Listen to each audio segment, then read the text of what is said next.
ఇవాళ మనం ఒక చాలా ఇంపార్టెంట్ టాపిక్ మాట్లాడుకోబోతున్నాం. అదేంటంటే డీలిమిటేషన్ అంటే ఏంటంటే కొత్తగా మెంబర్ ఆఫ్ పార్లమెంట్ సీట్లు పెరగాలనేది ఒక కాన్సెప్ట్ ఉంది ఇప్పుడు. ఎందుకంటే జనాభా ప్రాతిపదికన ప్రకారం అది చేసే ఆలోచనలు కొంత ఉంటాయి అన్నమాట. అయితే ఇంతకంటే ముందు ఏ ప్యాటర్న్ మనం వాడుతున్నాము అంటే 1976 లో జనాభా లెక్కల ప్రకారం ఎంపీ సీట్లు ఎన్ని ఉండాలో అప్పుడు తేల్చిన లెక్క. అయితే 25 years తర్వాత అది ఇంకోటి చేసేది ఉంటుంది. ఏమైందంటే 2001 లో సెన్సస్ చేసిన తర్వాత కొంత డిఫరెన్స్ వచ్చేసింది. ఎట్లాంటి డిఫరెన్స్ వచ్చేసింది అంటే ఇప్పుడు ఎక్కడెక్కడైతే జనాలు అంటే లెట్స్ ఏ పాపులేషన్ పెరుగుతుందో వాళ్ళకి ఎక్కువ సీట్లు రావడము, ఎవరైతే నిజంగా పాపులేషన్ ని కంట్రోల్ చేస్తూ డెవలప్మెంట్ కి పోతుండ్రో వాళ్ళకేమో తక్కువ సీట్లు రావడం. ఈ ప్రాబ్లం రావడంతో ఏమైందంటే అప్పుడు 2001 లో ఆయన సెన్సెస్ ని 2008 లో ఒక కొత్త యాక్ట్ తీసుకొచ్చి, ఏం యాక్ట్ అంటే ఎవరికి నష్టం జరగకూడదు, ఇది ఎట్లుందో అట్లే కంటిన్యూ చేద్దాము, ఈసారికి 20 సంవత్సరాల తర్వాత ఏం జరుగుతుందో దాని ప్రకారం మనం అప్పుడు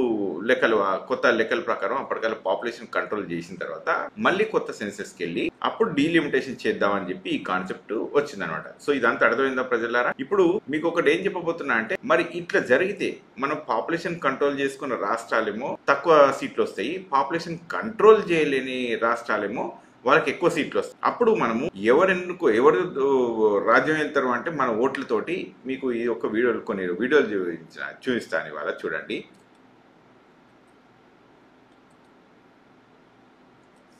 ఇది ఒకసారి చూడండి ప్రజలారా. ఈ వీడియో ఒక చిన్న చంటి పిల్లోడిని తీసుకొని ఇట్లా ఏదో పాలకుండలలో ఎత్తి ఇట్లా తీసుకొని పోతా ఉంటుంది. ఇదో సెక్షన్ ఆఫ్ పీపుల్, రైట్?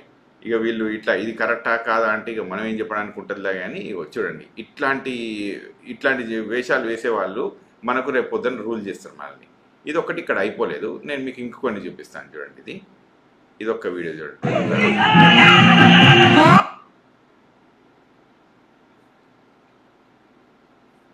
ఏం లేదు, ఈ వ్యక్తి ఇక్కడ నుంచి ఇక్కడ పరిగెత్తుకొని వచ్చేస్తారు, కథం సరిపోతుంది. చూడండి, అందరు పడిపోతారు.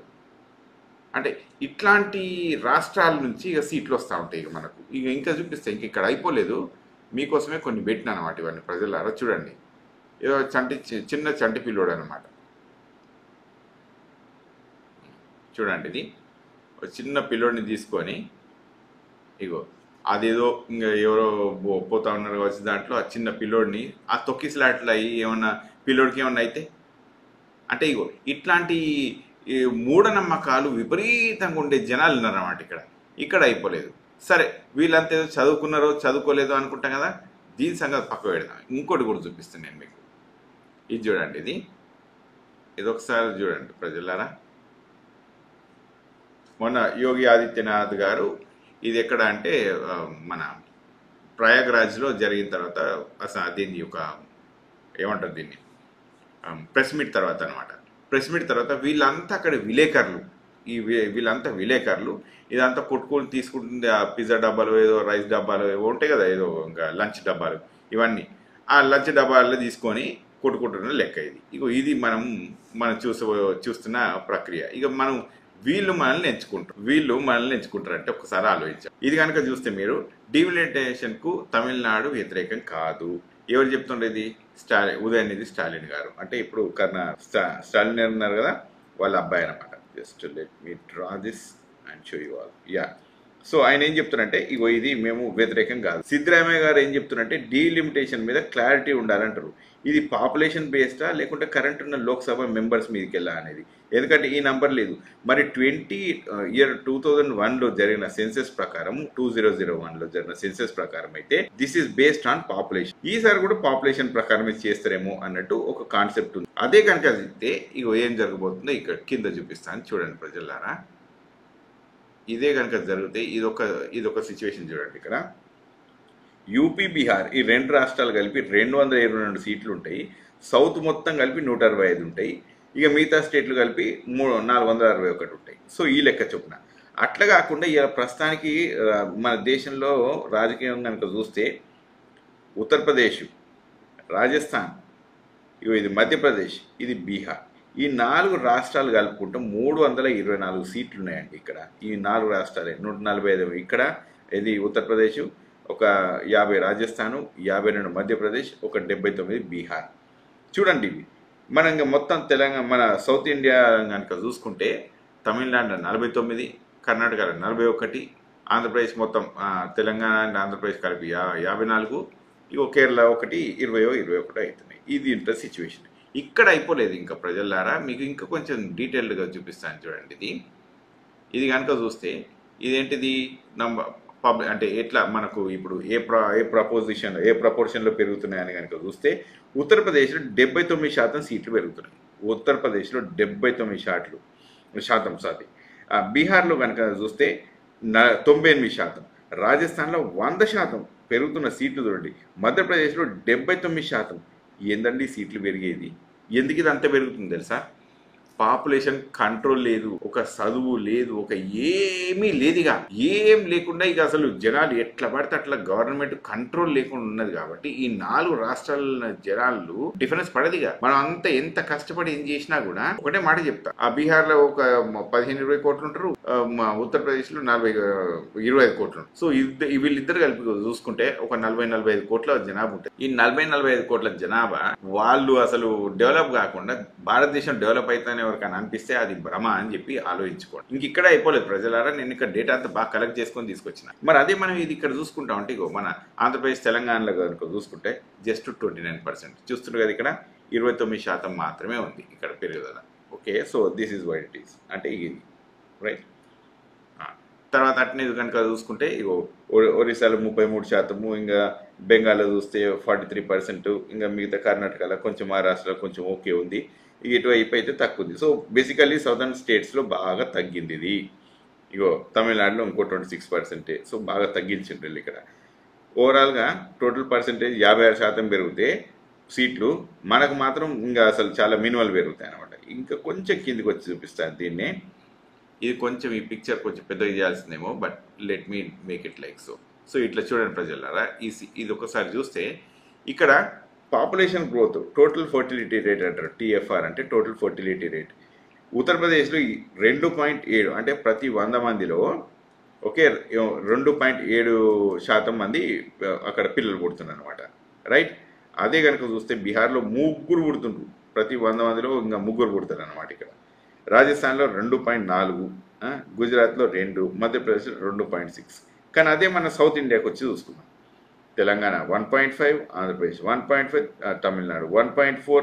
సో ఇక కేరళ చూసుకుంటే 1.5. ఇంతే ఉన్నది. అంటే వీళ్ళతోటి మనం ఏమో పాపులేషన్ని ప్రాపర్గా కంట్రోల్ చేసి ప్రాపర్ గ్రోత్ అన్నీ తీసుకొస్తే ఇక్కడ మాత్రం ఈ బ్యాచ్ ఉన్నదిగా, ఈ బీమార్ అంటారు ఈ రాష్ట్రాలని, బీమార్ రాష్ట్రాలు అంటారు. ఏమంటారు? బీమార్ రాష్ట్రాలు అంటారు. బీమార్ అంటే బీమారి, సిక్కు. ఎందుకు సిక్కు అంటున్నా అంటే బీహార్, మధ్యప్రదేశ్, రాజస్థాన్, ఉత్తరప్రదేశ్, ఇవి 4 ఘోరమైన రాష్ట్రాలు. ఎందుకు ఘోరమైన రాష్ట్రాలు అంటే డెవలప్మెంట్ ఉండదు, ఒక మొత్తం విపరీతమైన ట్రెడిషనల్ బిహేవియర్ ఉంటుంది వాళ్ళకు, అసలు ఎవరు చదువుకోరు, ఎకానమీ సరిగ్గా ఉండదు, ఏది సరిగ్గా ఉండదు. టోటల్ ఫర్టిలిటీ విపరీతంగా ఎక్కువ ఉంటుంది, క్రైమ్ ఎక్కువ ఉంటుంది, వైలెన్స్ ఎక్కువ ఉంటుంది, ఉమెన్కి రెస్పెక్ట్ ఉండదు.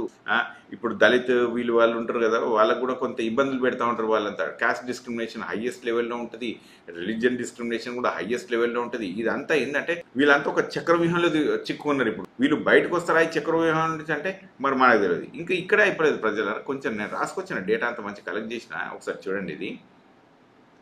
సో ఇదేమో పెరిగే సీట్లు ఆల్రెడీ నేను మీకు చెప్పినాను కదా. ఇక్కడ యూపీలో 143, మధ్యప్రదేశ్ 52, బీహార్లో 79 ఇట్లా. So we are expecting this number. అయితే ఇది ఇక్కడ అయిపోలేదు, ఇంకొకటి రాసుకొని వచ్చిన. ఇది ఒక్కసారి చూడండి మీరు అందరు కలిసి. ఇది కనుక ఇక్కడ చూస్తే లెట్స్ సే మన ఆంధ్రప్రదేశ్లో మన తెలుగు ప్రజానికం 2,19,000. ఇదేంటి పర్ క్యాపిటల్ ఇన్కమ్ అంటే ఒక తలసరి ఆదాయం సంవత్సరానికి 2,19,000 ఎవరు మన ఆంధ్రప్రదేశ్లో. మరి బీహార్ది చూద్దాం. బీహార్ చూస్తే 54,000. బీహార్ చూస్తే 54. ఇక తెలంగాణ చూసుకుందాం, మన తెలంగాణలో కాబట్టి తెలంగాణ చూస్తాం. మనదేమో 3 లక్షలు. ఆంధ్రప్రదేశ్లో లెట్స్ సే 2,20 ఉంటే మనం 3,10 ఉన్నాం, రైట్. ఇది ఇంత అయింది. మరి ఇక్కడ చూస్తే వీళ్ళు 54. వీళ్ళు ఇటు చేరుకోవాలన్నా 6 టైమ్స్ పెరగాలి, ఒక 5-6 రేట్లు పెరగాలి. మరి 5-6 రేట్లు మన జీతాలు పెరుగుతాయి. ఒకసారి ఆలోచించండి ప్రజలారా. లెట్సే 1 లక్ష రూపాయలు జీతం వస్తుంది అనుకున్నాం. ఒక కరెక్ట్ అజంప్షన్ కాదు, కరెక్ట్ లెక్క కాదనమాట. నేను మీకు ఏం చెప్పాలనుకుంటున్నా అంటే ఇది ఒక బీహార్ కాదు, మీకు ఇది కూడా చూపిస్తాను. కొంచెం కిందికి వెళ్తే కొంచెం కిందికి వెళ్తే you will see where Uttar Pradesh is staying, right. ఇక్కడ 73,000. బీహార్ ఏమో 50,000, ఉత్తరప్రదేశ్ ఏమో 70,000. ఇది వీళ్ళ లెక్క. ఈ 2 రాష్ట్రాలకు డబ్బులు ఎంత పెట్టినా పోతూనే ఉంటాయటిగా. మనం ఏం చేయలేం దాన్ని. ఇప్పుడు మనం కడుతున్న జిఎస్టీలు కానీ ట్యాక్సులు కానీ ఇవన్నీ వాళ్ళకే పోతా ఉంటాయి. ఇంక ఇప్పుడు కొత్త డీలిమిటేషన్ పద్ధతి ప్రకారం కనుక వచ్చినట్టయితే వాళ్ళే సీట్లు, వాళ్ళే ఓట్లు, వాళ్ళు చెప్పిందే రాజ్యం. ఇక దీంతో ఏమవుతుందంటే కరెక్ట్గా ఆలోచించండి. మనం ఇంతింత కష్టపడి ఫీజులు మన పిల్లల్ని కట్టించుకుంటాము, ఇంకా ఎంతో ట్యాక్సులు కడతా ఉంటాం, ఇవన్నీ కడతా ఉంటాము. ఇవన్నీ మనకి తీసుకుపోయి అక్కడన ఇక ఆ జనాలకి ఇచ్చేస్తూ ఉంటారు. ఇక కోపం వస్తూ ఉంటుంది మనం చెప్తా ఉంటే, కానీ ఇంకా అవి మాట్లాడొద్దు కాబట్టి మనం మాట్లాడుకోదు కష్టం అనమాట. సో అంటే నేనేం చెప్పాలనుకుంటున్నా అంటే కొంచెమన్నా కామన్ సెన్స్ పెట్టి ఆలోచించాలి ప్రభుత్వాలు.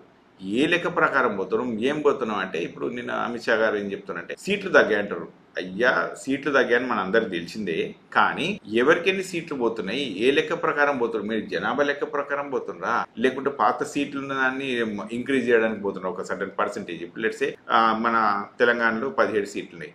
ఇక్కడ అన్ని రాష్ట్రాలు కలిపి ఒక 20% పెంచుతున్నావా, 30% పెంచుతున్నావా, ఒక 50% పెంచుతున్నావా, ఆ స్లాబ్ ప్రకారం పెంచు. అంతేగాని ఉట్టి జనాభా లెక్క ప్రకారం వేస్తా అంటే కష్టం. నేనేం చెప్తా అంటే జనాభాతో పాటు పర్ క్యాపిటల్ ఇన్కమ్తో పాటు ఎడ్యుకేషన్ లెవెల్, ఇక తర్వాత ఇప్పుడు కొత్త జాగ్రఫీ అంటే ఇప్పుడు మన మొత్తం అంటే సర్వే ల్యాండ్ ఉంటుంది కదా, ఇంత ల్యాండ్ దాని ప్రకారం ఇట్లా 4-5 వెరైటీలు వేసుకొని మనం ఏమన్నా చేస్తూ ఉంటాం. అంతేగాని ఒక్క పాపులేషన్ని తీసుకొని చేస్తాము అంటే మరి ఇన్ని రోజులు కష్టపడి అసలు ప్రభుత్వాలు మనకి ఎంతో ట్రైన్ చేస్తూ ఉండి మనం పాపులేషన్ కంట్రోల్ చేసి ఎడ్యుకేటెడ్ అయితే మన అందరి ఫ్రూట్ తీసుకుపోయి మన అందరు సంపాదించిన సంపాదనతో తీసుకుపోయి బీహార్ యూపీకి పెడతా అంటే ఇది ఎక్కడికి వెళ్ళి పద్ధతి అండి? ఇది ఎక్కడికి వెళ్ళి పద్ధతి? కనుక ప్రజలారా నేను ఒకటే మాట చెప్తా ఉన్నా, కొంత ఆలోచించండి. దీని మీద అందరు ఆలోచించి దీని మీద అందరు మాట్లాడుకోండి ఈ టాపిక్ని. అట్లయితేనే ఆగుతుంది, లేకుంటే ఇది ఆగనే ఆగది. ఇది ఆగకపోతే ఇంకా అసలు ఈ సౌత్ ఇండియన్ స్టేట్స్ అన్నీ కూడా చాలా కష్టాలు పడతాయి. ఎందుకంటే మనకు వచ్చే డబ్బులు చాలా మినిమల్ ఉంటాయి, మన మాట నెగ్గదు, చెల్లదు, ఏం కాదు. కనుక ప్రజలారా please kindly do speak about it. And మీకు ఏమైనా కమెంట్స్ పెట్టాలనుకుంటే కూడా పెట్టండి, రైట్? సో ఈ వీడియో ఇక్కడితో ఆపేస్తున్నాను. Thank you very much.